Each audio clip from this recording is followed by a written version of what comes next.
నమస్తే లక్ష్మీ వాస్తు అభిమానులకి ఈరోజు అనంతపురం జిల్లా సంజీపురం అంటే నార్పల్ సరౌండింగ్ నార్పల్ మండలం నియర్లో ఉన్నాము.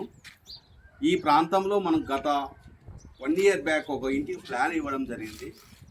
ఈ ప్లాన్లో మొత్తం కంప్లీట్ అయిపోయింది. వాస్తుకు మనం ఏమైతే విధంగా ఇచ్చినామో ఆయాది నెంబర్తో సహా ఇంటి సెట్ బ్యాక్ ఎలా ఇవ్వాలా, పైశాచిక వీధి ఎలా ఇవ్వాలా, మనుష్య వీధి ఎలా ఇవ్వాలా, బ్రహ్మ వీధి ఎలా, అన్ని వీధుల ప్రకారం ఇల్లు కట్టేశారండి. నెంబర్ 1. అయితే చిన్న పొరపాటు ఎక్కడ జరిగిందంటే ఈ నైరుతి భాగంలో ఈ నైరుతిలో హైట్ ఒక వాళ్ళని తీసుకుని హైట్ ఇచ్చేసాను. ఎందుకు ఈ అనంతపురం జిల్లా తెలుగు రాష్ట్రాల్లో ఎక్కువ ఈ ప్రభావం ఉందో తెలియదు, కానీ ఎవరు నేర్పించినారో వాస్తవాలు కానీ బేల్దారులు కానీ ఎవరు అలవాటు చేస్తున్నారో తెలియదు. నైరుతిలో ఇలా పిల్లర్ ఇవ్వకూడదండి.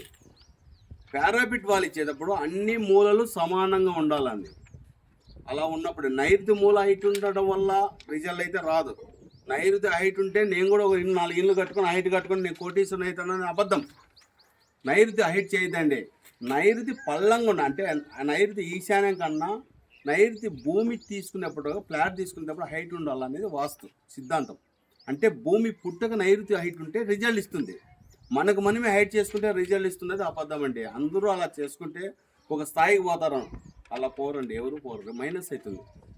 అయితే ఇది వచ్చేసి పారాపిట్ ఉందో అదే విధంగా పల్లంగా 1 ఇంచో 2 ఇంచులు హైట్ ఉంటుందండి. ఇట్లా దాదాపు అంటే 5-6 అడుగులు కట్టుకోవడము అట్లా ఇస్తుంటే రిజల్ట్ ఇవ్వదండి, ఇల్లు ఇవ్వదు. ఎలాంటి ఇబ్బందులు ఉంటాయి ఖచ్చితంగా ఇంటి యొక్క ప్రభావము నైరుతి మూల మీద ఎఫెక్ట్ ఉంటుందండి. 4 మూలలు సమానంగా ఉన్నప్పుడే ఇంటి రిజల్ట్ ఇస్తుంది.